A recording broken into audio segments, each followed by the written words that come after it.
Friends, आप लोग कैसे हैं? आई होप कि आप लोग बहुत अच्छे होंगे, खुश होंगे, मस्त होंगे और लाजवाब होंगे। ठीक है, तो आज मैं आपको पढ़ाने वाला हूँ संख्या पत्ती। क्या? संख्या पत्ती। ठीक है, जिसको इंग्लिश में क्या बोलते हैं? Number system. क्या बोलते हैं? Number system. ठीक है, तो इन जो संख्या है यानी कि संख्या पत्ती, इस संख्या के अंदर क्या क्या बहुत सारी संख्याएं आती है। जो संख्याओं को समूहों को हम क्या बोलते हैं? संख्या पत्ती। ठीक है, आज हम संख्या पत्ती को पढ़ेंगे।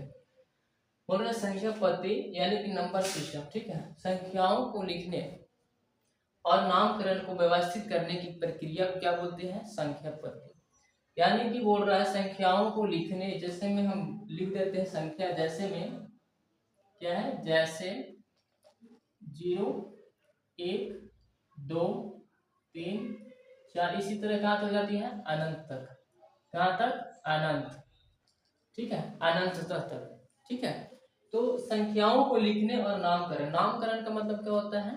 जैसे में अगर कोई बोला 0, ठीक है, 0, तो 0 किसी भी संख्या में अगर 0 लगता है क्रमगत संख्याओं में, यानी कि गिनती की संख्याओं में अगर हम 0 लगा देंगे, हम उसको क्या बोलेंगे? पूर्णांक संख्या।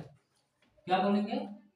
पूर्णांक संख्या। जैसे में है 0 1 2 3 4 5, जो अनंत तक जाएगी, यानी ये पूर्ण संख्या होगी। क्या हो गई? पूर्ण संख्या। अगर हम इसी में अगर हम 0 हटा दें, ये कौन सी संख्या हो जाएगी? प्राकृतिक संख्या। ठीक है, तो वही बोल रहा है नामकरण को व्यवस्थित करने की प्रक्रिया को क्या बोलते हैं? संख्या पत्ती। जैसे में 1 2 3 4 यानी 5 6 7 8 9 10, जो भी अनंत तक संख्या जो जाती है, एक से शुरू होकर संख्या अनंत तक जाती है, हम उसको प्राकृतिक संख्या बोलते हैं। और इसी संख्या में अगर हम 0 लगा देंगे तो क्या हो जाएगी? ये पूर्ण संख्या। ठीक है, तो और आगे देखते हैं, जैसे में 2 और 3, तो कोई बोलेगा 2 कौन सी संख्या और 3 कौन सी संख्या है? तो 2 कौन सी संख्या है? सम संख्या हो जाती है। कौन सी संख्या होती है? सम संख्या। और 3 कौन सी संख्या होती है? विषम संख्या। क्या होती है? विषम संख्या। ठीक है, तो संख्याओं का नाम जो हम लोग देते हैं, जो कौन सी संख्या सम संख्या है, कौन विषम संख्या है, कौन परिमेय संख्या है, कौन अपरिमेय संख्या है, कौन पूर्ण संख्या है, ये सब संख्याओं को हम क्या बोलते हैं? संख्या पत्ती। क्या बोलते हैं? संख्या पत्ती। ठीक है, तो यानी कि संख्याओं को समूह को हम क्या बोलते हैं? संख्या पत्ती, जिसको इंग्लिश में क्या बोलते हैं? Number system. ठीक है, तो ये समझ में आया होगा संख्या पत्ती हम किसको बोलते हैं? सिंपली भाषा में बताएं, सभी संख्याओं को मिलाकर जो समूह बनती है, उस समूह को हम क्या बोलते हैं? नंबर सिस्टम, जिसको हिंदी में बोलते हैं संख्या पत्ती। ठीक है, तो आप लोग इसे कॉपी में नोट कर लीजिए। ठीक है,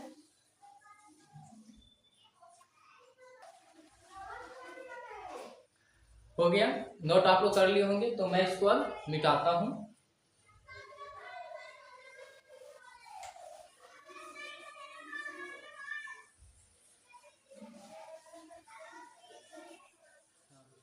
पहला लिखिएगा, क्या है? संख्या पत्ती कितने प्रकार के होते हैं? 12 प्रकार के। ठीक है, लिखिएगा संख्याओं का प्रकार। क्या? संख्याओं का प्रकार। संख्याओं का प्रकार, ये कितने प्रकार के होते हैं? संख्या यानी कि संख्या पत्ती, नंबर सिस्टम कितने प्रकार के होते हैं? 12 प्रकार के। कितने नंबर के? 12 प्रकार के। पहला लिखिएगा प्राकृतिक संख्या।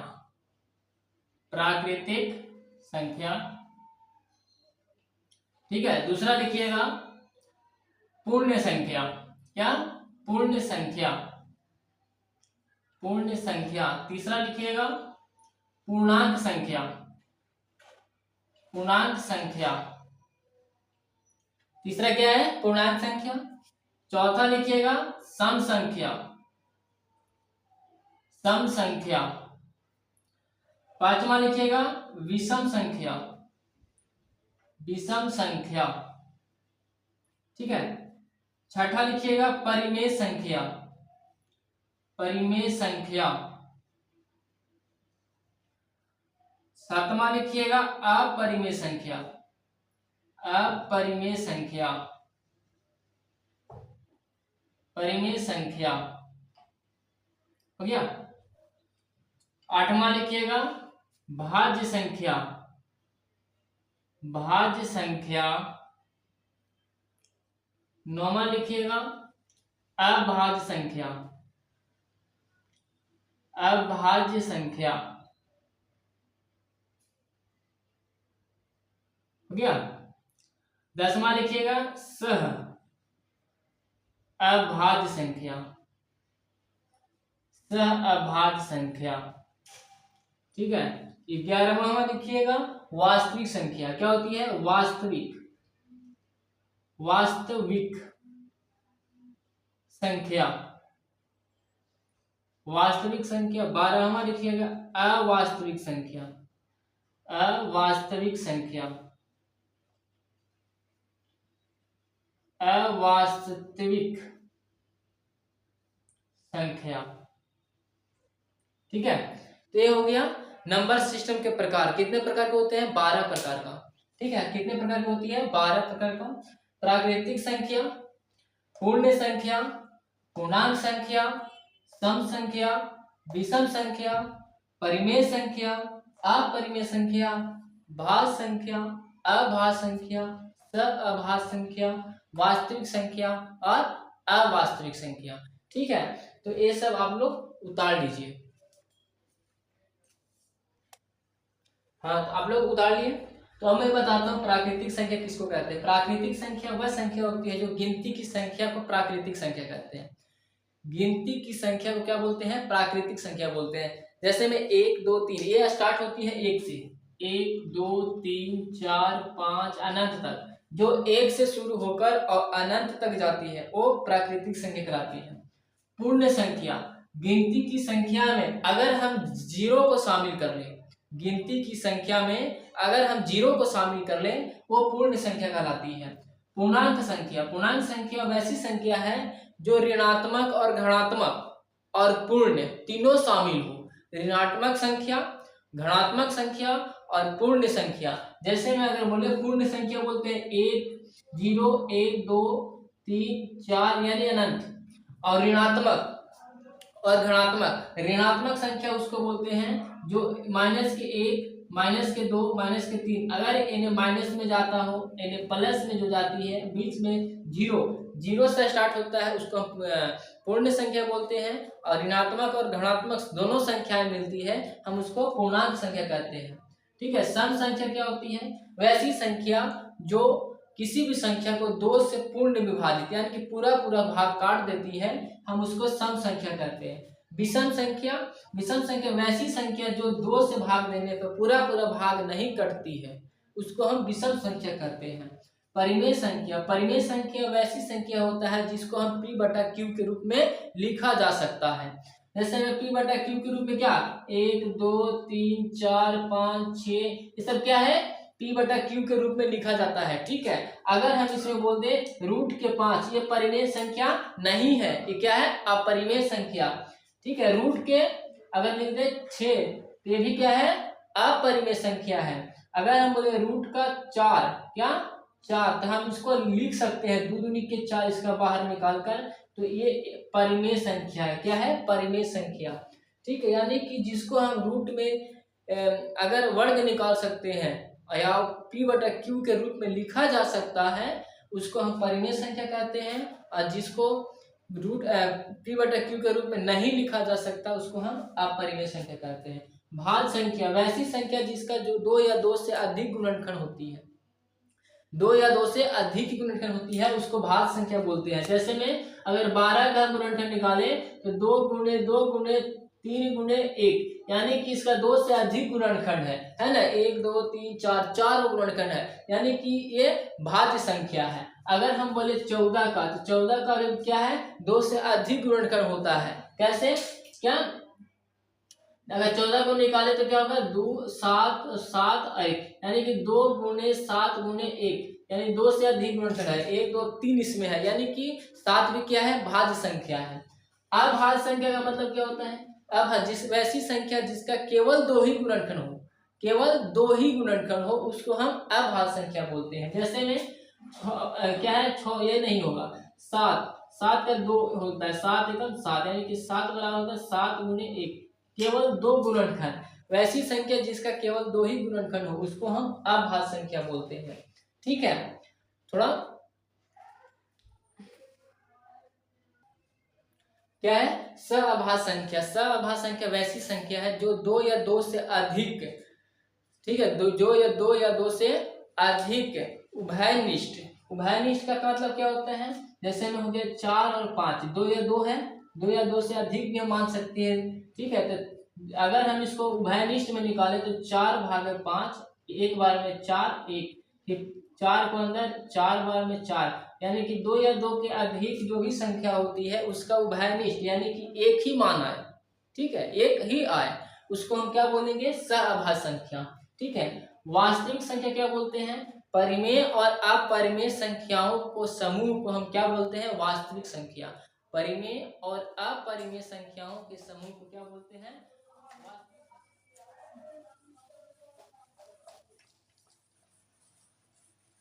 यानी संख्याओं का प्रकार कितने होते हैं, 12। संख्याओं का प्रकार 12 होती है। पहला लिखिएगा प्राकृतिक संख्या। प्राकृतिक संख्या किसे कर, इसका डिफिनेशन लिखिएगा, गिनती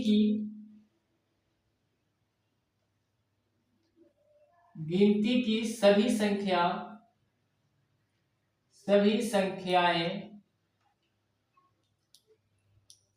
प्राकृतिक संख्या कहलाती है। प्राकृतिक संख्या कहलाती है जो एक से शुरू होकर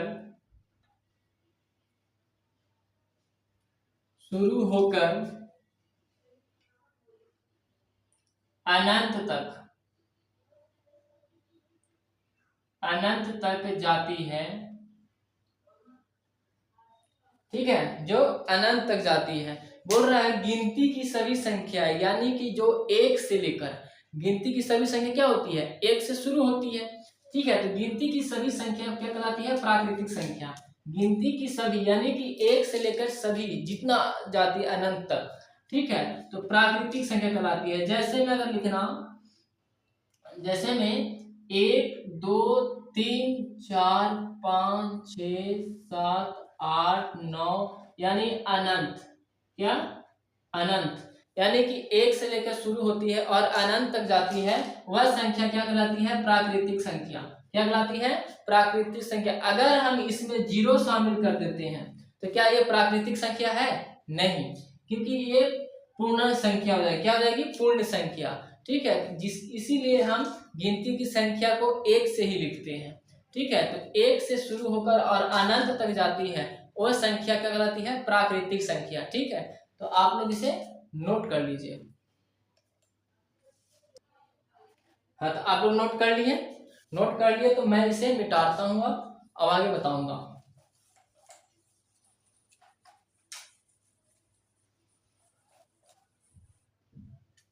दूसरा हम लिखिएगा पूर्ण संख्या। क्या, पूर्ण संख्या। पूर्ण संख्या किसे कहता है, इसका डेफिनेशन लिखिएगा। ठीक है, लिखिएगा प्राकृत संख्या के समूह में, प्राकृत संख्याओं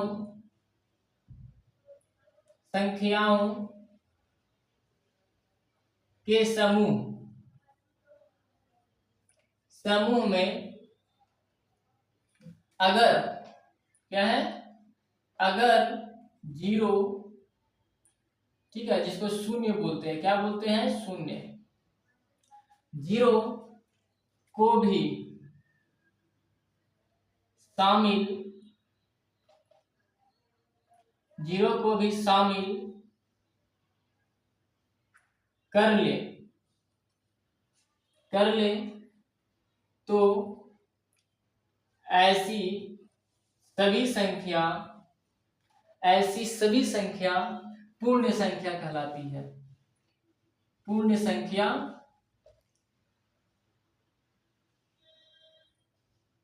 पूर्ण संख्या कहलाती है। ठीक है, यानी कि प्राकृतिक संख्याओं के समूह में अगर हम जीरो को शामिल कर लेते हैं तो वैसी सभी संख्या क्या कहला जाएगी, पूर्ण संख्या कहला जाएगी।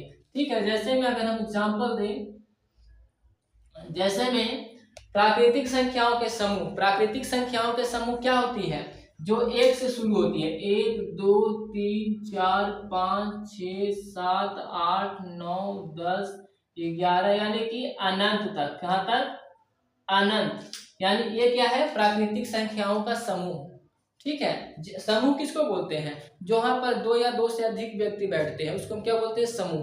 तो वैसी है, एक से लेकर अधिक है ना, एक से यहाँ पर कई के सारे संख्याएं हैं, अनंत तक संख्याएं हैं, हम इसको क्या बोलेंगे, समूह। ठीक है, वही है, बोल रहा है प्राकृतिक संख्याओं के समूह में अगर हम क्या शामिल कर ले, जीरो, क्या शामिल कर ले, जीरो, तो ये क्या कहलाएगी, ऐसी सही पूर्ण संख्या क्या कहलाएगी, सही पूर्ण संख्या कहलाएगी। ठीक है, अगर गिनती की संख्याओं में के समूहों में अगर हम शामिल कर ले जीरो को तो ऐसी सभी संख्या क्या कहलाएगी, पूर्ण संख्या कहलाएगी। ठीक है, ये ध्यान रखना है। तो ऐसी सभी संख्या क्या कहलाएगी, पूर्ण संख्या। तो इसे आप लोग नोट कर लीजिए। हो गया, आप लोग नोट कर लिए होंगे। तो अब मैं इसे मिटाता हूं।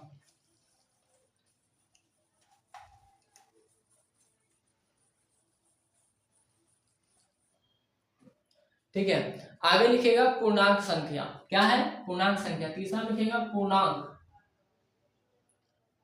पूर्णांक संख्या। पूर्णांक संख्या का डिफिनेशन लिखिएगा, सभी कोश लिखिएगा धनात्मक, धनात्मक और ऋणात्मक, ऋणात्मक। ठीक है, सभी कोश में धनात्मक और ऋणात्मक पूर्ण संख्याएं, पूर्ण संख्याएं पूर्णांक संख्या कहलाती है। क्या कहलाती है, पूर्णांक संख्या कहलाती है। ठीक है, जैसे में अगर हम बात करें, जैसे क्या बोल रहा है, सभी पूर्ण संख्या पूर्णांक संख्या कहलाती है। किसमें, ऋणात्मक और धनात्मक में, ऋणात्मक और धनात्मक में। जैसे में हम आप लोग लिखिए, सभी क्या बोल रहा है, पूर्ण संख्या, सभी पूर्ण संख्या क्या होती है, 0 1 2 3 4 5 6 7, यानी अनंत, कहां, अनंत तक सभी ये पूर्ण संख्या हो गई। ठीक है, ये पूर्ण संख्या हो गई। जो 0 से शुरू होकर और अंत तक जाती है वो संख्या क्या कहलाती है, पूर्ण संख्या कहलाती है। ठीक है, अब बोल रहा है धनात्मक और ऋणात्मक। तो धनात्मक 1 2 3, यानी इसी तरह ये जो ऋणात्मक होती है ये अनंत तक जाएगी। क्या तक जाएगी, अनंत तक। और ये जो धनात्मक हुआ वो भी अनंत तक। कहां, अनंत तक। ठीक है, तो जो माइनस में होती है वो ऋणात्मक होती है, जो माइनस में होती है वो ऋणात्मक होती है, ऋणात्मक संख्या। ठीक है, और इधर क्या होगा, धनात्मक संख्या। क्या होगी, धनात्मक, धनात्मक, धनात्मक संख्या। ठीक है, यानी कि ऋणात्मक संख्या और धनात्मक संख्या दोनों अगर शामिल रहता है, ठीक है, और उसमें बीच में क्या हो, 0, उसको हम क्या बोलते हैं, शामिल हो, हम पूर्णांक संख्या, पूर्णांक संख्या। समझ में आया, ठीक है, आप लोग इसे उतार लीजिए। संख्या होती है पूर्णांक संख्या जिसमें ऋणात्मक। आई होप कि आप लोग उतार लिए होंगे। मैं इसे अब मिटाता हूं, आगे लिखिएगा।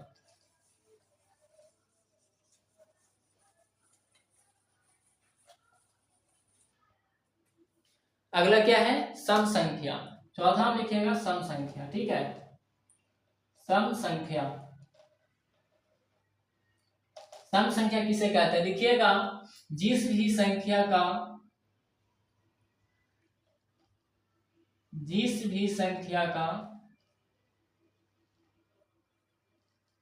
इकाई अंक, इकाई अंक, इकाई अंक 0 2 4 6 8, 0 2 4 6 8 में से में से कोई भी एक लिखा मिले तो वह संख्या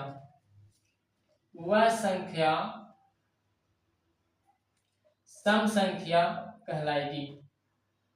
सम संख्या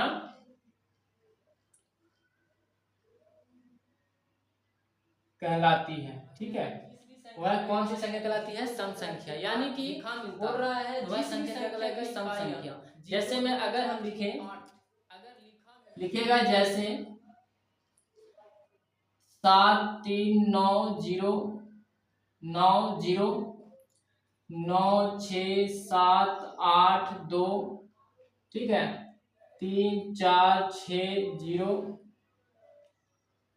3754। अगर जिस संख्या में 1 2 3 क्या है 0 2 4 6 8 अगर लिखा मिल जाता है तो वह संख्या क्या कहलाएगी? सम संख्या।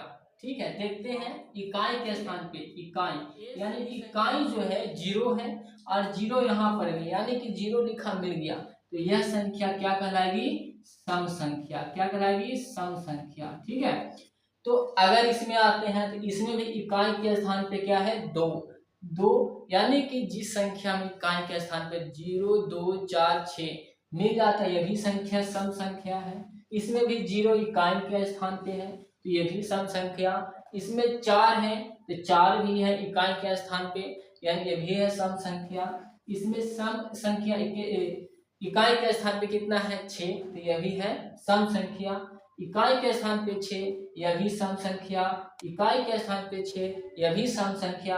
अगर इकाई के स्थान पे 6 छोड़ दिया जाए और संख्या मिलता है कि नहीं तो देखते हैं।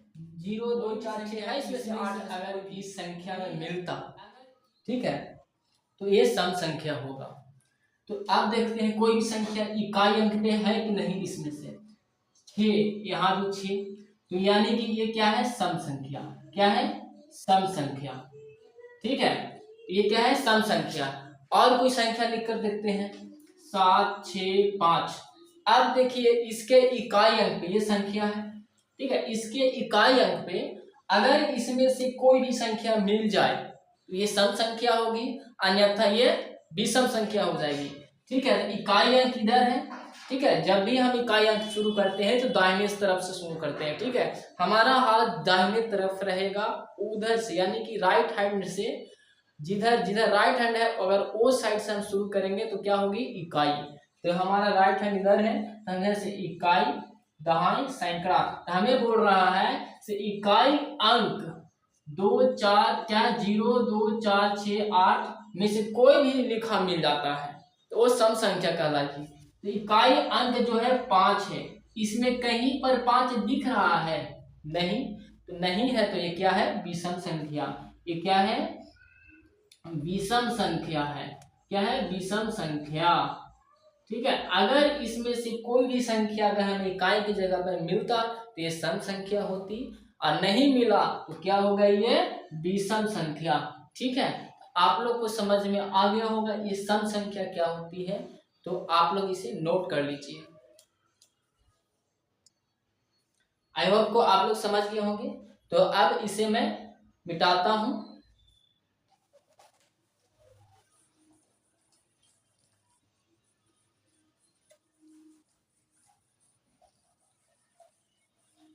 अब इसके आगे लिखिएगा क्या? विषम संख्या। क्या? विषम संख्या लिखिएगा। तो 5वां में विषम संख्या, विषम संख्या का डिफिनेशन लिखिएगा। ठीक है, डिफिनेशन लिखिएगा विषम संख्या का। ऐसी कोई भी संख्या, ऐसी कोई भी संख्या जिसके जिसके इकाई अंक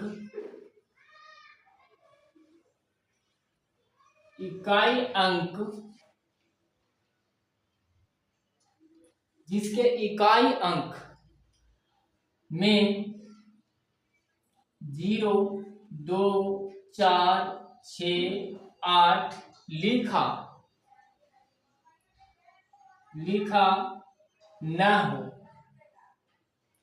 न हो वैसी संख्या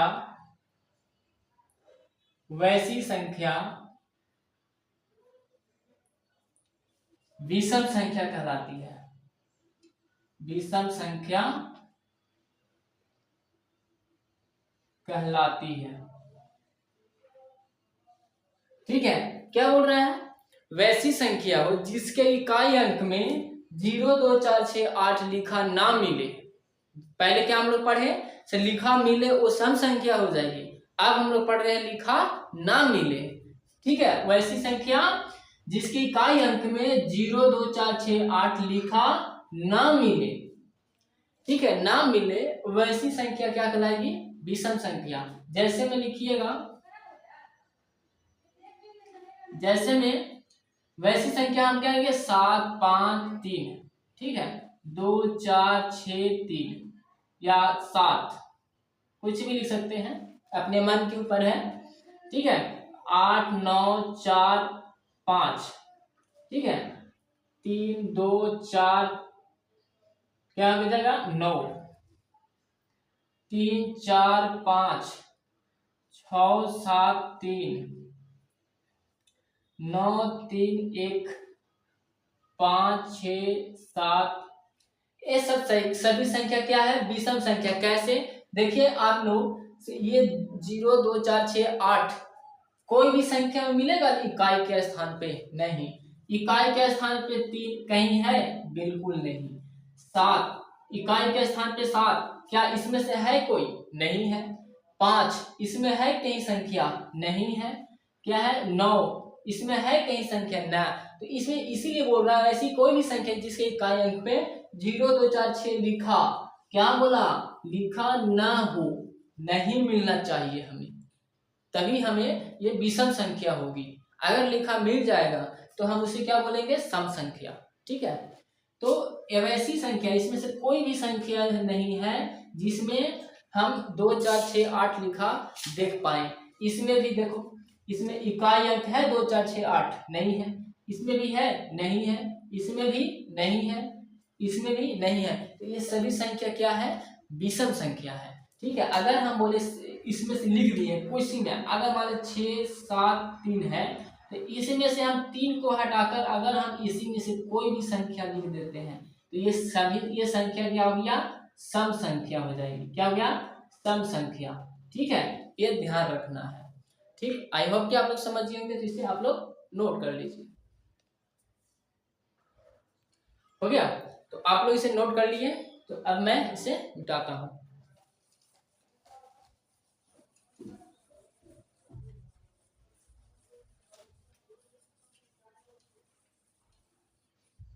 हो गया? अब अगला लिखिएगा 6 में, भाज्य संख्या।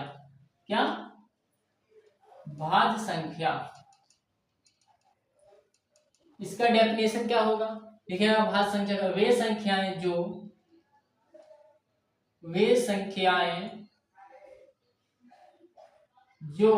अपने और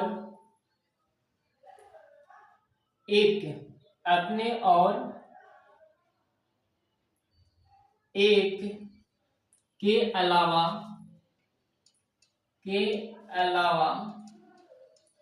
बोला, वे संख्या जो अपने और एक के अलावा, ठीक है, एक के अलावा और दूसरी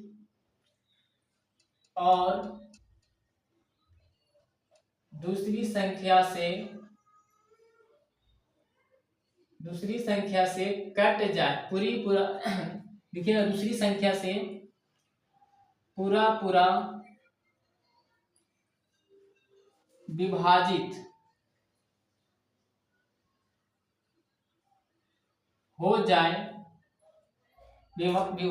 हो जाए, उसे भाज्य संख्या बोलते हैं। क्या बोलते हैं? भाज्य संख्या। भाज्य संख्या कहते हैं। ठीक है, अब समझिएगा, भाज्य संख्या जो है बोल रहा है वे संख्याएं जो अपने और एक के अलावा और दूसरी संख्या से पूरा पूरा विभाजित हो जाए उसे भाज्य कहते हैं, भाज्य संख्या कहते हैं। यानी कि बोल रहा है जैसे में देखिएगा 12, 8, 16, 26, 20, 24, इस 48, ये सभी संख्या क्या है, भाज्य संख्या है। बोल रहा है वे संख्याएं जो अपने और एक के अलावा किसी और दूसरे संख्या से कट जाती है। जैसे में 12 है तो 12 के बोल रहा है 12 अपने से भी कट जाएगा और दूसरी संख्या से। 2 के पहाड़ा में भी 12 आता है, 6 के पहाड़ा में 12 आता है, 3 के पहाड़ा में 12 आता है, 4 के पहाड़ा, यानी कि एक के अलावा और कई संख्याओं से कट जाए। जैसे में 2 के यानी कि 6 बार में कटेगी, फिर 2 3 बार में, फिर 3 से 1 बार में। ठीक है, यानी कि 12 का गुणनफल 2 गुणे 2 गुणे 3 गुणे 1, यानी एक या एक से अधिक जिस संख्या का गुणनफल होती है हम वैसी संख्या को क्या बोलते हैं, भाज्य संख्या बोलते हैं। क्या बोलते हैं, भाज्य संख्या। यानी कि ये समझ में आया। अब है क्या 8 का यानी 2 से भी कटेगा और 4 से भी कटेगा, यानी कि 4 और 2 1, यानी कि 4 का क्या होता है गुणनखंड, 8 का गुणनखंड कितना हो जाएगा, 2 गुणे 2 गुणे 2 गुणे 1, यानी एक से अधिक। बोल रहा है एक और एक के अलावा और दूसरी संख्या, एक के अलावा और कोई दूसरी संख्या है ना, यानी कि भाज्य संख्या हम उसको बोलते हैं वैसी संख्या जो जिसका केवल 2 या 2 से अधिक गुणनखंड हो, 2 या 2 से अधिक गुणनखंड हो, हम उसे बोलते हैं भाज्य संख्या। ठीक है, समझ में आया। तो वैसे उसी तरह ये सभी संख्याओं का क्या है, अधिक गुणनखंड होती है। ये अपने से भी कटता है और किसी और दूसरों से भी कट जाता है। 8 अपने से भी 8 से भी कटेगा और 2 से भी और 4 से भी कट जाती है। यानी वैसी संख्या जो कई 2-3 संख्या से कट जाती है हम उसी को भाज्य संख्या बोलेंगे। जैसे में 48, यहाँ मान लेते हैं 48, ये 48 है तो 48 से भी कटेगा, 1 से भी कटेगा, 2 से भी कटेगा, है ना, 3 से भी कटेगा और 4 से भी कटेगा, है ना, तो 6 से भी कटेगा, 12 से भी कटेगा। यानी कि ये कई 2-3 प्रकार के संख्याओं से जब कट रही है तो हम इसी संख्या को हम बोलते हैं भाज्य संख्या। ठीक है, यानी कि अगर सिंपल समझाएं से क्या है, 4 कितने संख्या से कटती है, 2 संख्या से। एक है 2 और एक से भी कटेगा, यानी कि 4 की हम काट सकते हैं। 4 के कौन से किस किस से कटेगा, 1 के पहाड़ा में आता है तो 1 से भी कटेगा। ठीक है, 1 कटेगा, 2 के पहाड़ा में कटेगा, बिल्कुल कटेगा 2 के पहाड़ा में, और क्या कटेगा 4 के पहाड़ा में। तो ये जो संख्या कट रही है 2 संख्या से ज्यादा आ रही है ना, तो हम इसी संख्या को क्या बोलेंगे, भाज्य संख्या। ठीक है, तो समझ में आ गया होगा, तो आप लोग इसे उतार लीजिए। तो आप लोग इसे उतार लिए होंगे। ठीक है, तो आगे हम बताएंगे अभाज्य संख्या। क्या, अभाज्य संख्या। अभाज्य संख्या इसी को बोलते हैं, समझिए से क्या है, लिखिएगा अभाज्य संख्या। यहाँ पर अभाज्य संख्या, अभाज्य संख्या। ठीक है, क्या, अभाज्य संख्या वे संख्याएं जो अपने और एक के अलावा और दूसरी संख्या से पूरा पूरा विभाजित ना हो, विभाजित ना हो, उसे हम क्या बोलते हैं, अभाज्य संख्या। क्या बोलते हैं, अभाज्य संख्या कहते हैं। अब देखिए वे क्या, अभाज्य संख्या वे संख्याएं जो अपने और एक के अलावा और दूसरी संख्या से पूरा पूरा विभाजित ना हो उसे हम अभाज्य संख्या कहते हैं। जैसे में लिखिएगा आप लोग, जैसे में 2, सबसे छोटी अभाज्य संख्या कौन सी है, 2, और सबसे छोटी सम संख्या कौन सी है, 2। ठीक है, सबसे छोटी सम संख्या 0, ये ध्यान रखिएगा। अभाज्य संख्या क्या है? अभाज्य संख्या सबसे छोटी अभाज्य संख्या 2 और सबसे छोटी भाज्य संख्या 4। याद रखिएगा, सबसे छोटी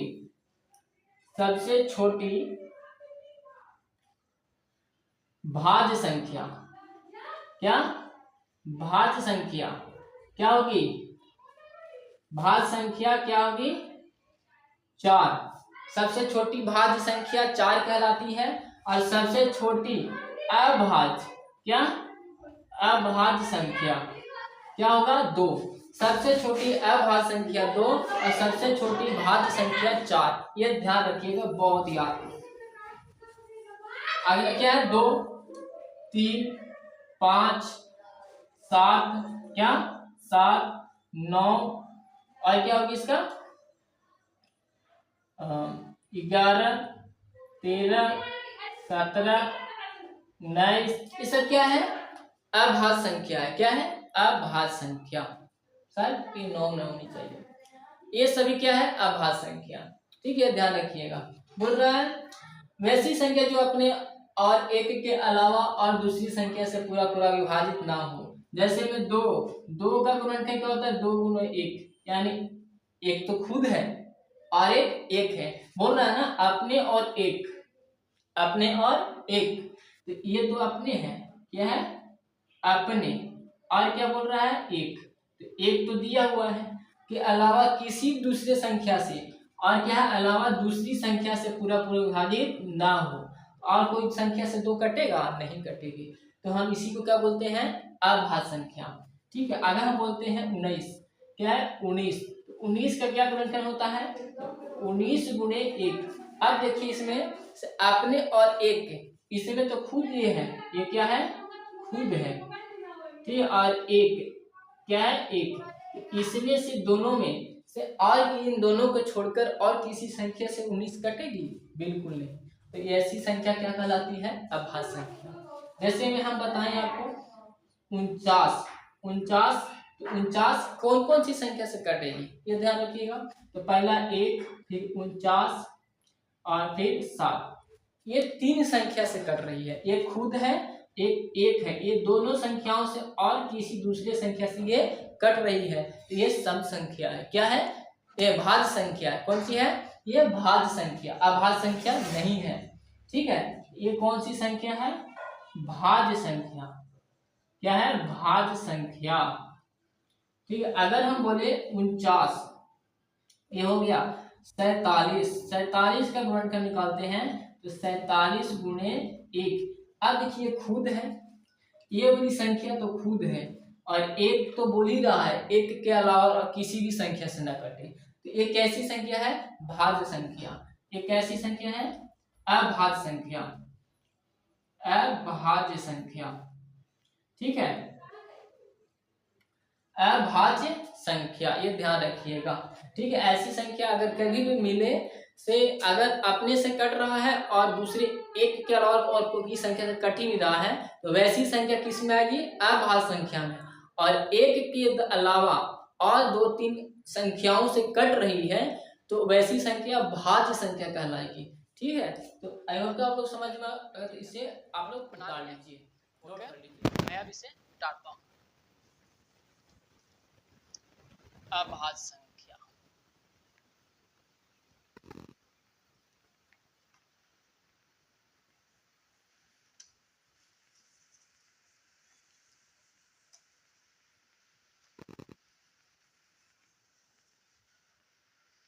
ठीक है। अगला क्वेश्चन क्या है?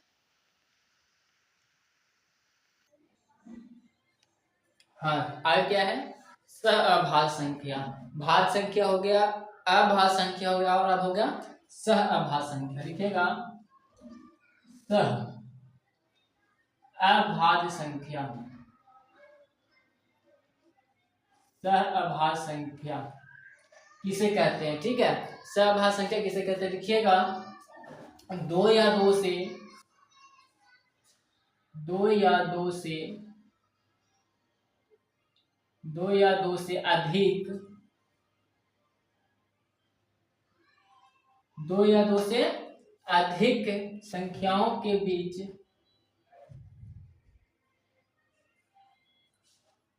संख्याओं के बीच, दो या दो से अधिक संख्याओं के बीच अधिकतम उभयनिष्ठ,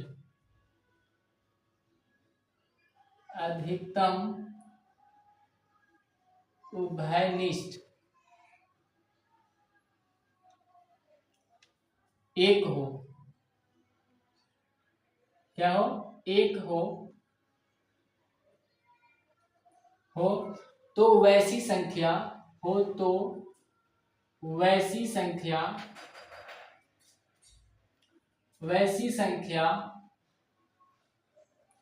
सहअभाज्य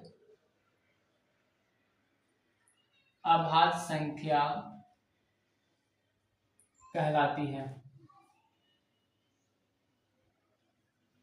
क्या है, बोलो, सहअभाज्य संख्या। देखिएगा, बोल रहा है दो या दो से अधिक संख्याओं के बीच अधिकतम उभयनिष्ठ एक हो, क्या बोल रहा है, एक हो तो वैसी संख्या क्या कहलाती है, सहअभाज्य संख्या कहलाती है। जैसे में लिखिएगा, जैसे 2 3, क्या 2 3 6 7 15 14 16, क्या है 16 17, ये सभी संख्याओं का क्या होता है, ये सभी संख्याओं का उभयनिष्ठ जो होता है केवल एक होता है, अधिकतम एक। ठीक है, कई भी संख्या, दो या दो से अधिक कोई भी संख्या ले लेते हैं, 2 3 और 4, ये सभी संख्याओं का क्या होगा, एक ही उभयनिष्ठ होगा।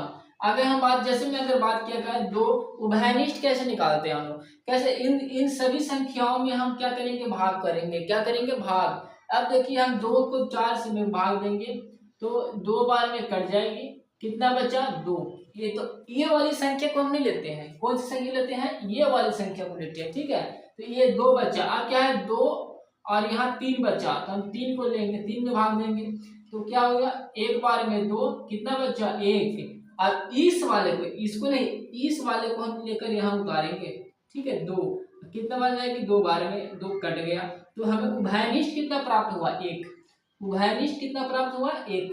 तो यानी कि 2 या 2 से अधिक संख्या, इसमें 2 भी से अधिक संख्या था, यहाँ 3 संख्या, 2 या 2 से अधिक संख्या, 3 संख्या यानी 2 संख्याओं से अधिक संख्या था, उसका उभयनिष्ठ कितना प्राप्त हुआ, 1। कितना, 1। तो ये संख्या क्या है, सहअभाज्य संख्या है। ठीक है, क्या है, सहअभाज्य संख्या। अगर हम बात करें 14 और 15 में, 14 15 अगर हम विभाजित करते हैं तो 14 को बाहर लेंगे और 15 को अंदर, क्यों, क्योंकि ये से दोनों में बड़ा को हम अंदर रखते हैं और छोटा को बाहर, तो एक बार में जाएगी 14, क्या 14, एक बार में एक शेष बचेगा, तो इधर इसको हम बाहर बोले थे, यहाँ रखेंगे, अंदर ले जाएंगे, तो क्या है, एक बार यानी कि 14 बार में जाएगी। ठीक है, 4 कट गया, यानी कि इसका उभयनिष्ठ कितना है, 1। 2 या 2 से अधिकतम कितना भी संख्या हो, ठीक है, उसका उभयनिष्ठ हमें कितना होना चाहिए, 1। अधिकतम संख्या कितना चाहिए, 1। तो वैसी संख्या क्या होगा, सहअभाज्य संख्या। ठीक है, तो आप लोग को ये समझ में आ गया होगा, ये सभी संख्या क्या है, सहअभाज्य संख्या। अगर हम बोले 49 और 50 में, 49 और 50 में ये भी क्या है, सहअभाज्य संख्या। कैसे, 49 को हम बाहर और 50 को अंदर, एक बार में जाएगी 49, अब एक बचेगा, अब 49 को अंदर करेंगे, 4 बार में 4 कट गया, 9 बार में 9 कट गया, यानी कि उभयनिष्ठ कितना बचा, 1। कितना बचा, 1। यानी कि कोई भी संख्या में अगर हम विभाजित करते हैं और उसको भाग विधि से, जिसको हम HCF बोलते हैं, क्या बोलते हैं, HCF, महत्तम समापवर्तक। ठीक है, महत्तम समापवर्तक हम निकालेंगे कोई भी दो या दो से अधिक संख्याओं में, उसका अधिकतम मान जब 1 आएगा तो वह संख्या क्या कहलाएगी, सहअभाज्य संख्या है। ठीक है, तो इसका हम, ये क्या है, महत्तम है, जिसको HCF बोलते हैं, महत्तम समापवर्तक, HCF। ये क्या है, इसको HCF भाग विधि द्वारा निकाला जाता है, क्या बोलते हैं, भाग विधि द्वारा। कोई भी दो संख्याओं या दो से अधिक संख्याओं को अगर हम भाग विधि द्वारा HCF निकालेंगे तो उसका HCF अधिकतम मान अगर 1 हो, कितना हो, एक हो, ठीक है, उसको हम सअभाज्य संख्या कहेंगे। ठीक है, तो आपको समझ में आ गया होगा, तो आई होप कि आप इसे नोट कर ले। हो गया, ये सारे नोट हो गया होगा, तो मैं अब इसे मिटा दूंगा। सअभाज्य संख्या में अधिकतम उभयनिष्ठ कितना होना चाहिए? एक। कितना होना चाहिए? एक, बिल्कुल एक। सअभाज्य संख्या में सबसे अधिकतम उभयनिष्ठ कितना चाहिए? एक। एक के अलावा अगर ज्यादा आता है तो सहभाज्य संख्या नहीं होगी, ये ध्यान रखना। ठीक है, ठीक है। परिमेय संख्या लिखिएगा, रूट के अंदर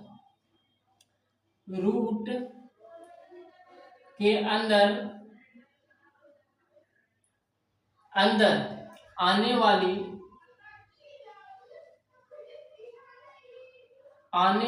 वे सभी संख्याएं जो रूट के बाहर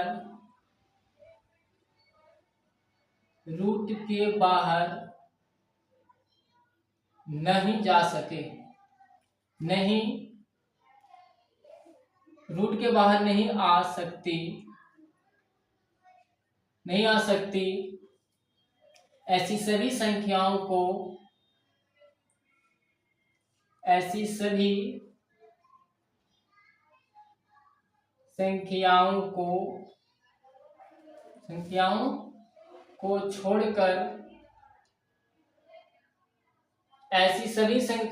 छोड़कर जितनी भी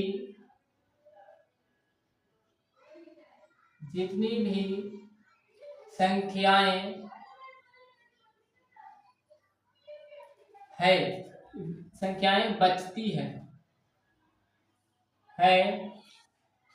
जितनी भी संख्याएं बचती है सभी परिमेय संख्या कहलाती है। परिमेय संख्या कहलाती है। ठीक है, ये हो गया परिमेय संख्या का डिफिनेशन। ठीक है, जैसे बोल रहा है रूट के अंदर आने वाली वे सभी संख्याएं जो रूट के बाहर नहीं आ सकती, ऐसी सभी संख्याओं को छोड़कर जितनी भी संख्याएं बचती है सभी परिमेय संख्या कहलाती है।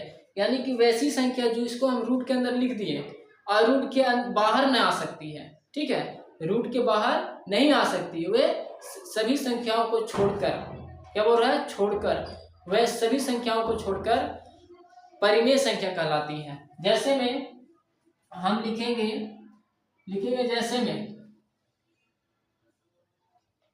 जैसे में लिखेंगे हम √3। अब देखिए ये √3 जो हम लिखे, रूट के अंदर लिख दिए, बोल रहा है क्या बोल रहा है? रूट के अंदर आने वाली वे सभी संख्याएं जो रूट के बाहर नहीं आ सकती, रूट के अंदर हम तो लिख दिए और रूट के बाहर नहीं जा सकती। ये रूट के बाहर निकलेगा नहीं, रूट के बाहर वे संख्या निकलती है जिसका वर्ग निकलता हो। जैसे में √4 है तो √4 का वर्ग कितना होता है? 2। तो √4 निकल गया, कितना? 2। यानी कि वर्ग जो होता है ना वो 2 का मेल होता है। 4 का हम निकालेंगे तो 2 से 2 बार में 4 कटेगा और 2 एक बार, यानी कि 4 का निकालेंगे 2 × 2, तो रूट कितना, वर्ग कितने का मेल होता है? 2 का मेल। ठीक है, वर्ग कितने का मेल होता है? 2 का मेल। और वर्गमूल कितना का मेल होता है? तो 3 का। तो वैसी संख्या जिसको हम वर्ग से बाहर निकाल सकते हैं वे संख्या हम बोलेंगे परिमेय संख्या को, और वैसी संख्या जो रूट के अंदर ही रह सकता है वो बाहर कभी नहीं आएगा, हम उसको बोलेंगे अपरिमेय संख्या। तो ये √3 कैसी संख्या है? परिमेय संख्या है कि अपरिमेय संख्या? तो √3 को हम बाहर नहीं निकाल सकते। क्यों?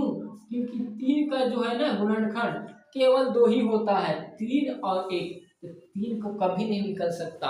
ठीक है, हम उसी को अगर हम यही बोलता 2 का √9, तो हम इसको निकाल सकते हैं। √9 को हम कैसे निकालेंगे? 3, यानी कि 9 को हम जब निकालेंगे तो 3 से कटेगा 3 बार में और 3 एक बार में, यानी कि 9 का अगर 3 × 3 यानी कि 2 का जोड़ा बनता है, वर्ग में 2 का जोड़ा बनता है तो वो निकल जाएगा, और 2 का जोड़ा नहीं बनेगा वो बिल्कुल नहीं निकलेगा। उसी तरह बोल रहा है रूट के अंदर आने वाली वे सभी संख्याओं को हम जो निकाल नहीं सकते, रूट के अंदर संख्या आ गया और हम उसको निकाल ही नहीं पा रहे हैं, तो वह सभी संख्या क्या कहलाएगी? अपरिमेय संख्या कहलाएगी। और जो निकल जाती है, रूट के अंदर आ गया और जो बाहर निकल जाती है, हम वैसी संख्या को क्या बोलेंगे? परिमेय संख्या। एक और डेफिनेशन होता है, इसका डेफिनेशन में लिख लीजिएगा। जैसे में लिखिएगा √4, √9, √16, √25, ठीक है, ये सभी क्या है? परिमेय संख्या है, ठीक है। इसका एक और डेफिनेशन होता है, अथवा में लिखिएगा, अथवा वैसी संख्या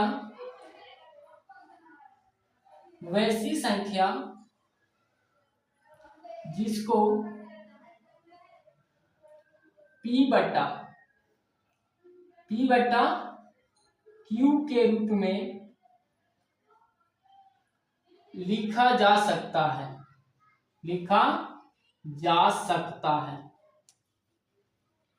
वैसी संख्या जिसको P बट्टा Q के रूप में लिखा जा सकता है, वे संख्या परिमेय संख्या कहलाती है। परिमेय संख्या कहलाती है, ठीक है।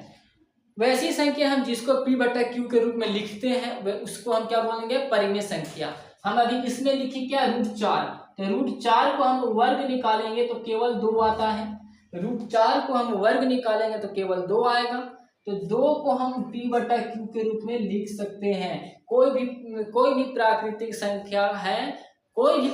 संख्या है, उसके बट्टे में हमेशा क्या लगा रहता है? 1।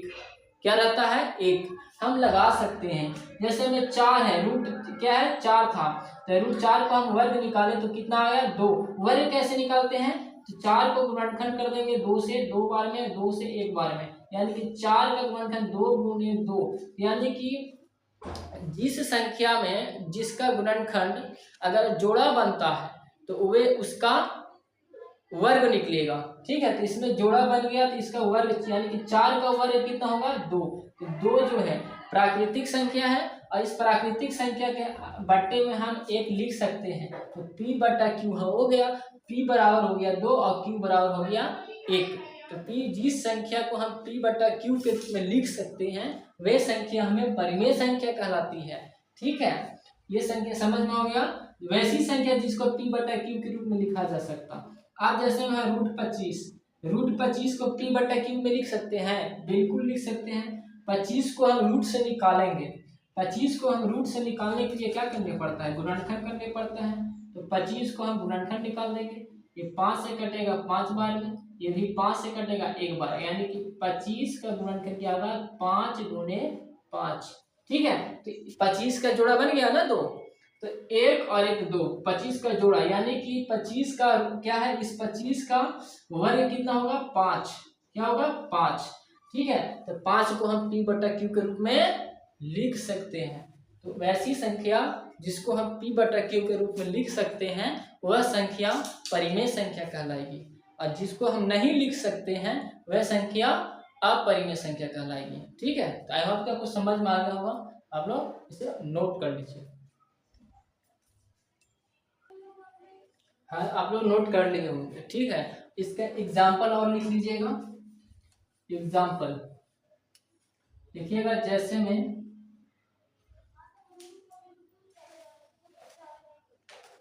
लिखिएगा, जैसे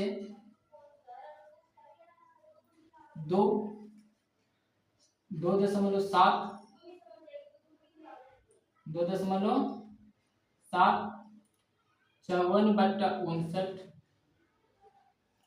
ठीक है, 54/59 लिखेगा, √4, √16, √25, ये सभी क्या है? परिमेय संख्या है। क्या है? ये सभी संख्या क्या है? परिमेय संख्या, ठीक है। तो आप लोग इसे उतार लीजिए और आगे जो समझ में नहीं आया तो उसे बचिएगा, ठीक है। दो अब जैसे में 2 है, रूट बटे क्या है 2, इसको हम परिमेय संख्या बोल रहा है, तो इस प्राकृतिक संख्या था, हम इसको बट्टे में 1 लिख सकते हैं, ठीक है। अब ये है तो इसको हम उठाएंगे तो यहाँ 10 आ जाएगा, दशमलव को हटाएंगे तो 10, तो क्या हो जाएगा 27 बट्टा में 10। ये क्या है परिमेय संख्या, ये ऐसी परिमेय p बटा q के रूप में है, इससे भी हम निकाल सकते हैं वर्ग वर्ग। अब एक ध्यान रखिएगा, इसमें 22/7 ये परिमेय संख्या है, क्या है परिमेय संख्या, क्यों, क्योंकि ये 22/7 p बटे q के रूप में है, ध्यान रखना, ठीक है। आगे अगर हम इसको लिखते हैं पाई तो ये परिमेय संख्या, ठीक इसका उल्टा हो जाता है, बस आप परिमेय संख्या, ठीक है लिखना, लिख लीजिए।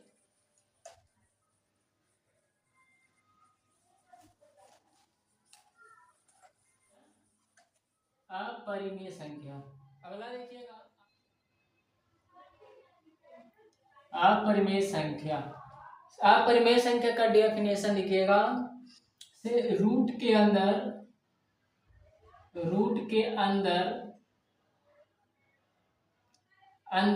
आने वाले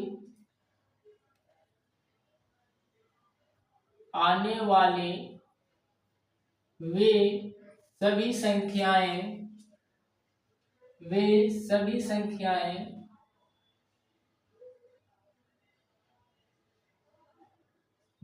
संख्याएं जो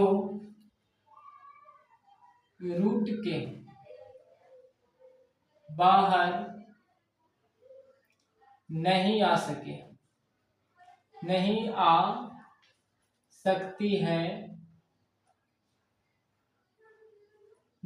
सकती है वैसी संख्या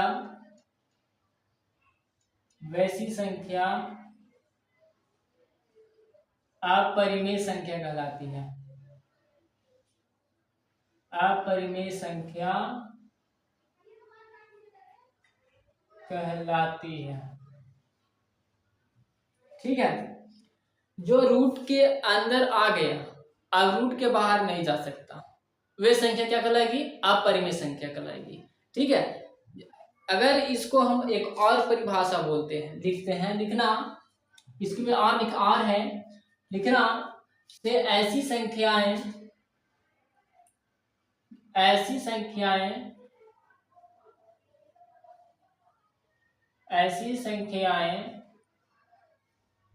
जिसको, या ऐसी संख्या जो जोड़ दिया जाए,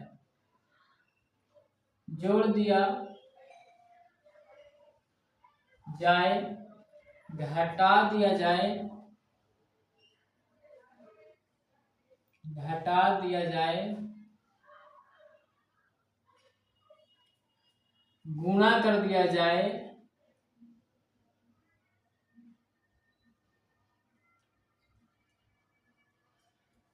दिया जाए, भाग कर दिया जाए, या लिखेगा तथा भाग दे दिया जाए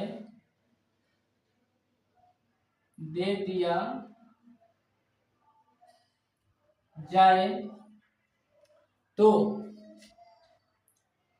सामान्य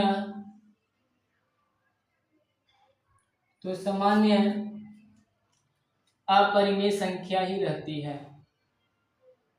अपरिमेय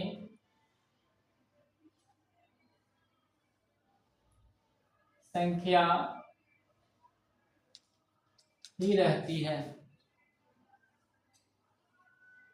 ठीक है। यानी कि कोई भी संख्या अपरिमेय संख्या है, और उस अपरिमेय संख्या में अगर हम गुणा कर दे या जोड़ दे या घटा दे या भाग कर दे, तो वैसी वही संख्या जो है वो अपरिमेय ही संख्या रह जाती है। जैसे में अगर हम बात करें से क्या है √2, यानी कि सबसे छोटी अपरिमेय संख्या कौन सी है, √2, क्योंकि √2 को हम नहीं निकाल सकते हैं, ठीक है। √2 को रूट के अंदर से हम निकाल सकते हैं, कभी नहीं निकलेगा ये, क्योंकि ये सबसे छोटी अपरिमेय संख्या है, ठीक है। अगर सबसे छोटी अपरिमेय संख्या में अगर हम 3 जोड़ दे या 3 प्लस √2 है, तो ये क्या हो जाएगा √5। ठीक है, तो √5 वही बोल रहा है से जोड़ दिया जाए। क्या कर दिया जाए, जोड़ दिया जाए। अपरिमेय संख्या में अगर हम जोड़ देंगे तो क्या वो परिमेय संख्या बनेगी, कभी नहीं, क्योंकि रूट अपरिमेय है और इसमें संख्या जुड़ रहा है। तो किसी भी संख्या में, किसी भी अपरिमेय संख्या में अगर हम जोड़ेंगे, घटाएंगे या गुना करेंगे या भाग देंगे तो वे संख्या सामान्य तौर में वो बदल जाएगी, लेकिन वो अपरिमेय संख्या ही रहेगी। ठीक है, ये ध्यान रखना है। वही बोल रहा है रूट के अंदर आने वाली वे सभी संख्याएं जो रूट के बाहर नहीं आ सकती है। क्या रूट के बाहर 2 आ सकती है, कभी नहीं आएगी। तो वही बोल रहा नहीं आ सकती है, वैसी संख्या अपरिमेय संख्या कहलाती है। तो ये अपरिमेय संख्या है। अब इसको बोल रहा है जो जोड़ दिया जाए। क्या कर दिया जाए, जोड़ दिया जाए। अपरिमेय संख्या को हम जोड़ दिए तो √5 है, तो आपका √5 जो है से बाहर आ सकती है, रूट के बाहर आ सकती है, नहीं आ सकती है। तो ये अपरिमेय संख्या है। अब बोल रहे हैं हम घटा दिया जाए। अब हम क्या करेंगे, घटा देंगे। तो 3 है, क्या है 3 है प्लस √2, इसको हम क्या करेंगे √1 लिख सकते हैं ना। तो ये क्या घटेगा, नहीं घटेगा। तो ये भी क्या है, अपरिमेय संख्या। ठीक है, यानी कि इसका एग्जाम्पल लिख लीजिएगा √2, एग्जाम्पल √2, ठीक है, √5, √2 प्लस √3 और √4/5। ठीक है, रूट या पाई, क्या ये पाई जो है ना, पाई अपरिमेय संख्या, अगर इसी का मान लिखेंगे 22/7 वो परिमेय संख्या हो जाएगी। और ऐसे क्या है, अपरिमेय संख्या। इसका और एक डेफिनेशन होता है, लिखेगा अथवा वैसी संख्या जिसको P/Q के रूप में लिखा, Q के रूप में नहीं लिखा जा सकता है, नहीं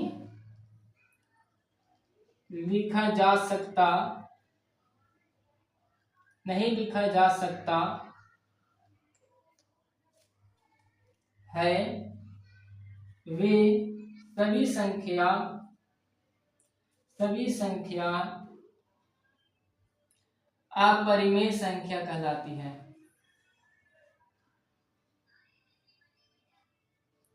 अपरिमेय संख्या कहलाती है। ठीक है, या वैसी संख्या जिसको P/Q के रूप में नहीं लिखा जा सकता है, वे सभी संख्याएं परिमेय संख्या कहलाती है। ठीक है, पहले हम पढ़े थे क्या, जिसको हम P/Q के रूप में लिखते हैं वो संख्या परिमेय संख्या कहलाती है, और इसको नहीं लिखते हैं तो उसको हम क्या कहेंगे, अपरिमेय संख्या। ठीक है, तो क्या हम इसको P/Q के रूप में लिखेंगे, √2 जो है इसको P/Q के रूप में लिखा जा सकता है, नहीं लिखा जा सकता है। √5 को P/Q के रूप में लिखा जा सकता है, नहीं लिखा जा सकता। क्यों, क्योंकि इसका वर्ग ही नहीं निकलेगा। जिस संख्या का वर्ग निकलेगा वो संख्या परिमेय संख्या होगी, और जिस संख्या का वर्ग नहीं निकलेगा वो संख्या अपरिमेय संख्या होगी। ये ध्यान रखना है। जैसे में 3 है, 9 है, 9 तो 9 का वर्ग निकलेगा ना, 3 निकलेगा, तो ये परिमेय संख्या है। आप लिखेंगे √7, √7 का वर्ग नहीं निकलता है, तो ये क्या हो जाएगा, अपरिमेय संख्या। ये क्या हो जाएगा, परिमेय संख्या। और ये क्या होगा, अपरिमेय संख्या। ठीक है, ये अपरिमेय और ये अपरिमेय, यानी कि जिस संख्या का वर्ग निकलता है वो संख्या परिमेय संख्या कहलाएगी, और जिस संख्या का वर्ग नहीं निकलता है तो वो संख्या क्या कहलाएगी, अपरिमेय संख्या। ठीक है, तो ये समझ में आ गया होगा आपको। आप देखिए इसका क्या है, पाई। तो पाई का मान क्या होता है, 22/7। क्या होता है, 22/7। ठीक है, पाई का मान क्या होता है, 22/7। तो ये जो 22/7 है ये परिमेय संख्या है, परिमेय संख्या। क्यों, क्योंकि ये P/Q के रूप में लिखा चुका है। ठीक है, अब ये पाई जो होता है, ये पाई क्या है, अपरिमेय संख्या। पाई क्या है, अपरिमेय संख्या। क्यों? क्योंकि इसको p बटा q के रूप में नहीं लिखा जा सकता। ठीक है, तो आई होप कि आप लोग समझ में आ गया होगा, तो आप लोग इसे नोट कर लीजिए। तो आप लोग इसे नोट कर लिए, नोट कर लिए होंगे तो मैं इसे मिटा सकता हूं। ठीक है, अपरिमेय संख्या आप लोग को समझ में आ गया होगा। अपरिमेय संख्या उसको कहते हैं जिसको हम p बटा q के रूप में नहीं लिखते हैं। अपरिमेय संख्या जिसको p बटा q के रूप में लिख सकते हैं। ठीक है, अगला बच गया क्या, वास्तविक संख्या। क्या है, वास्तविक संख्या। लिखिएगा 11वां वास्तविक संख्या। वास्तविक संख्या, ठीक है, वास्तविक संख्या लिखेगा सभी परिमेय संख्याएं, सभी परिमेय संख्याएं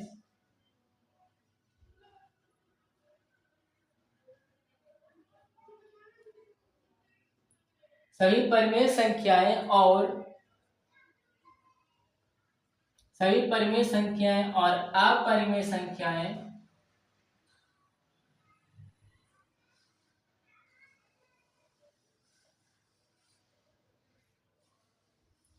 सभी परिमेय संख्याएं और अपरिमेय संख्याएं के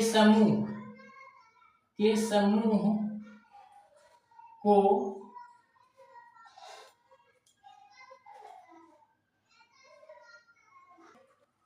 क्या है, समूह को वास्तविक संख्या कहते हैं। वास्तविक संख्या कहते हैं। ठीक है, कहते हैं, यानी वास्तविक संख्या क्या बोलते हैं, सभी परिमेय संख्या और अपरिमेय संख्या। ठीक है, परिमेय संख्या और अपरिमेय संख्या को हम क्या बोलेंगे, वास्तविक संख्या बोलेंगे। जैसे में लिखिएगा आप लोग, जैसे में लिखिएगा 1 2 3 हो गया, 4 √1 √2 √3, ये सब क्या है, परिमेय संख्या और अपरिमेय संख्या। तो ये सब सभी संख्याओं को हम क्या बोलेंगे, वास्तविक संख्या बोलेंगे। जिसमें परिमेय संख्या और अपरिमेय संख्या दोनों मिक्स रहे उसको हम बोलेंगे वास्तविक संख्या। ठीक है, ये ध्यान रखिएगा। एक होता है बारहवां में अवास्तविक संख्या। अवास्तविक संख्या, अवास्तविक संख्या में क्या होती है, लिखिएगा यदि किसी संख्या का वर्ग, यदि किसी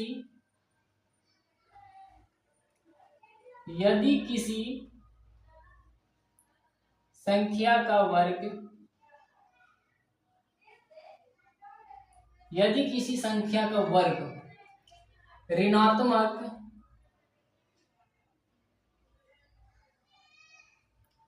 और धनात्मक,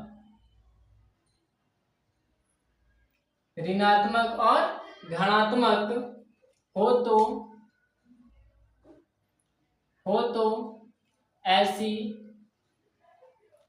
संख्याएं अवास्तविक संख्या कहलाती हैं। अवास्तविक संख्या कहलाती है।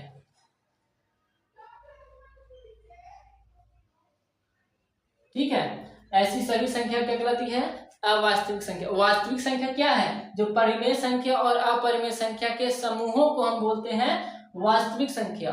और अवास्तविक संख्या क्या होते हैं, जो यदि किसी संख्या का वर्ग ऋणात्मक और धनात्मक हो तो ऐसी सभी संख्याएं क्या कहलाती है, ऐसी संख्याएं क्या कहलाएगी, अवास्तविक संख्या। जैसे में क्या बोल रहा है, वर्ग ऋणात्मक और धनात्मक हो, क्या बोल रहा है, वर्ग ऋणात्मक और धनात्मक हो, और रूट के अंदर लिखेंगे -4। अब -4 हो गया, या जैसे में लिख रहे हैं, जैसे में रूट -4 रूट -9 रूट -16, ये सब क्या है, वह अवास्तविक संख्या है, ठीक है, अवास्तविक संख्या है। अब आगे लिख सकते हैं ये √-3/4, ठीक है। ये अवास्तविक संख्या क्यों? क्योंकि बोल रहा है यदि किसी वर्ग का ऋणात्मक और धनात्मक वर्ग निकालेंगे, अगर हम इसको वर्ग निकालेंगे √4 का तो कितना आ जाएगा? -2। क्या आएगा? -2। तो -2 जो है वो ऋण क्या है? ऋणात्मक धनात्मक में आ रहा है ना, यानी कि ये ऋणात्मक में आ रही है, ठीक है। तो हम इसको क्या बोलेंगे? हम अवास्तविक संख्या। और √-9 है तो इसको √-9 है जिसको लिखेंगे -3। क्यों? वर्ग निकलेगा, ठीक है, इसका भी वर्ग निकलेगा, √-16 का 4 होगा, -4, ठीक है। तो ये भी क्या होगी? वही, यानी कि जिसको वास्तविक संख्या किसको बोलते हैं? जो परिमेय संख्या और अपरिमेय संख्या के समूह हो। और अवास्तविक संख्या जो किसी भी संख्या का वर्ग ऋणात्मक और धनात्मक में मान हो।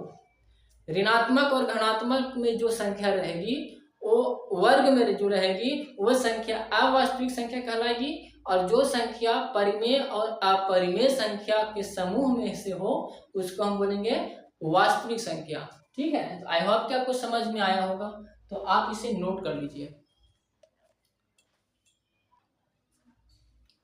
तो आपका ये क्या नंबर सिस्टम यानी कि संख्या पद्धति यानी कि संख्याओं के बारे में हम लोग जान गए से कौन सी संख्या परिमेय संख्या होती है, कौन सी संख्या अपरिमेय संख्या होती है, कौन सी संख्या सम संख्या, विषम संख्या, प्राकृतिक संख्या, पूर्ण संख्या, पूर्णांक संख्या होती है। ये सबके बारे में अब मैं आपको बता चुका। अब मैं आपको कल पार्ट 2 लेकर आऊंगा, संख्या पद्धति का पार्ट 2, जिसमें केवल हम लोग क्वेश्चनों के बारे में पढ़ेंगे से एग्जाम में क्वेश्चन कैसे कैसे पूछा जाता है, किस तरह के क्वेश्चन आती है, कितने टाइप के आते हैं, हम वो सारे टाइप्स आपको पार्ट 1, पार्ट 2, पार्ट 3 करके, यानी कि नंबर सिस्टम आपको पार्ट 5 चलेगा, ठीक है। यानी कि 5 क्लास आपको चलाएंगे जिसमें नंबर सिस्टम आपको समाप्त हो जाएगी, ठीक है।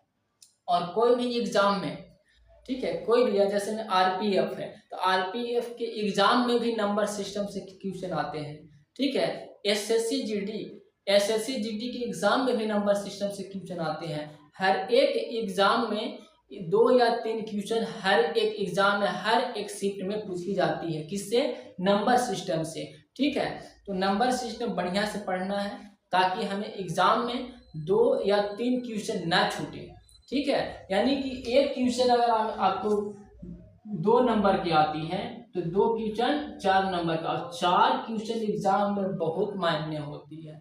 क्यों? क्योंकि मेरिट जो लगती है ना वो बहुत टफ होती है, ठीक है। तो हमें नंबर सिस्टम का क्लास नहीं छोड़ना है और बिल्कुल बढ़िया तरीका से पढ़ना है, ठीक है। Okay, bye.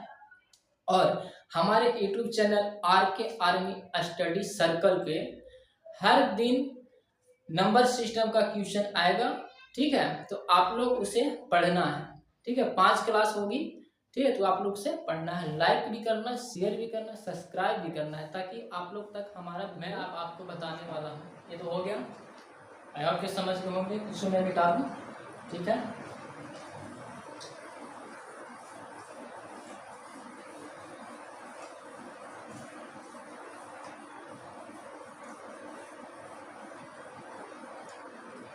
ठीक है, मैं आपको बताने वाला हूँ संख्याओं के बारे में। सबसे छोटी अभाज्य संख्या क्या होती है, सबसे छोटी पूर्ण संख्या क्या होती है, ठीक है। तो आप लोग इसे नोट करके याद कर लीजिएगा, ठीक है।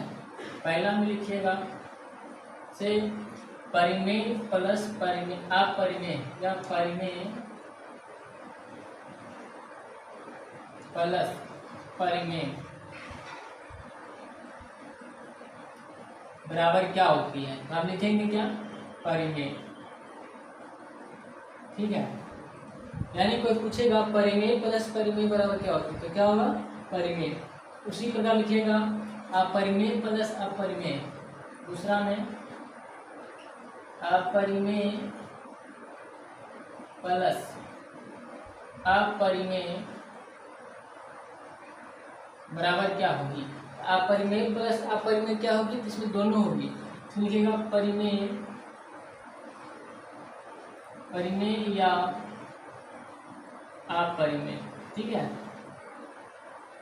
परिमेय या अपरिमेय, ठीक है। कोई बोलेगा अपरिमेय प्लस अपरिमेय क्या होती है, तो लिखेंगे बोल दीजिए उसे परिमेय या अपरिमेय दोनों होती है इसमें, ठीक है। अगला लिखिएगा परिमेय प्लस अपरिमेय, तीसरा है परिमेय प्लस अपरिमेय। अपरिमेय बराबर क्या होती है, ठीक है। इससे क्या है परिमेय अपरिमेय, क्या है परिमेय प्लस अपरिमेय क्या होता है अपरिमेय, अपरिमेय, ठीक है, अपरिमेय। चौथा लिखिएगा से परिमेय गुणे, परिमेय गुणे परिमेय क्या होगा परिमेय, परिमेय गुणे परिमेय क्या होगा परिमेय। पांचवा लिखिएगा, ठीक है, लिखिएगा अपरिमेय गुणे अपरिमेय, अपरिमेय गुणे अपरिमेय बराबर क्या होता है परिमेय गुणे अपरिमेय, गुणा नहीं या लिखिएगा या अपरिमेय, ठीक है। पांच हो गया। अब छठा लिखिएगा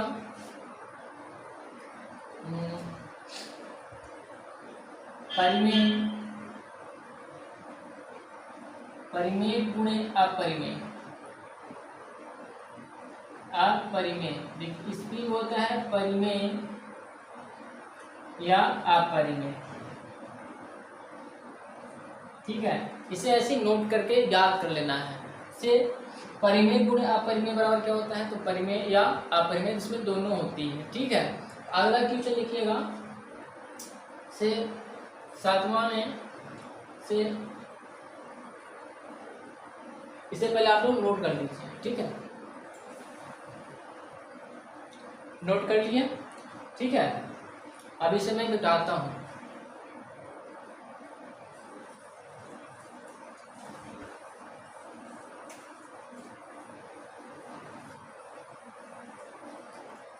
अगला लिखिएगा से सबसे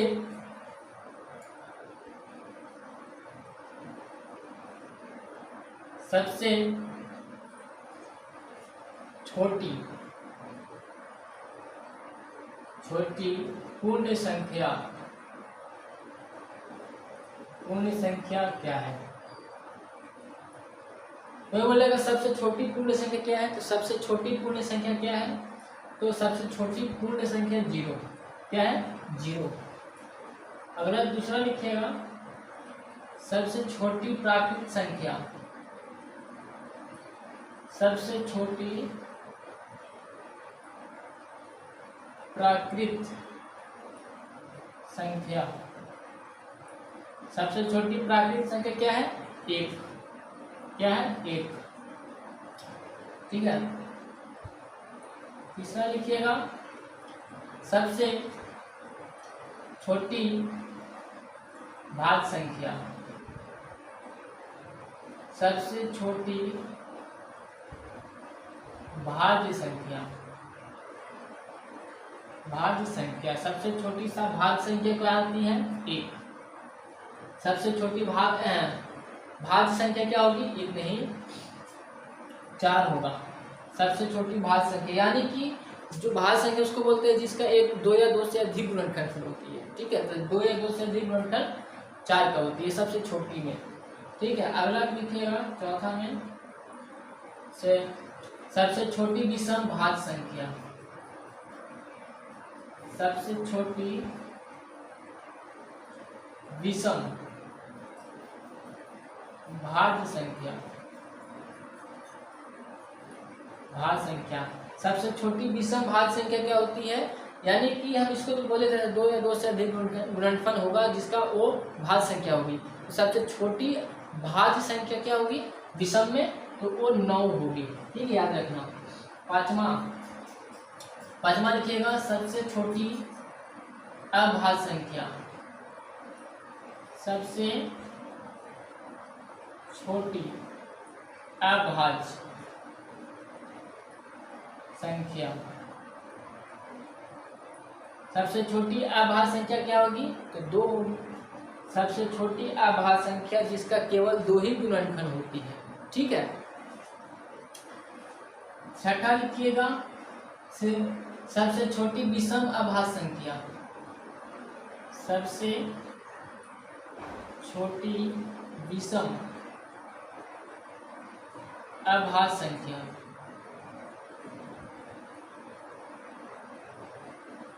सबसे छोटी विषम अभाज्य संख्या क्या होगी?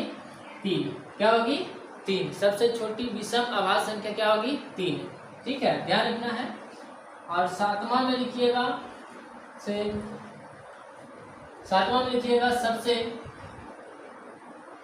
ऋणात्मक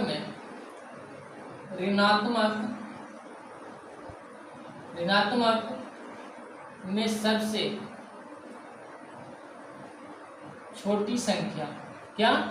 छोटी संख्या। ऋणात्मक में सबसे छोटी संख्या क्या होगी? 1 माइनस के 1। ऋणात्मक में सबसे छोटी संख्या माइनस के 1। ठीक है, तो आप लोग को ये समझ में आ गया होगा, इसे याद कर लेना।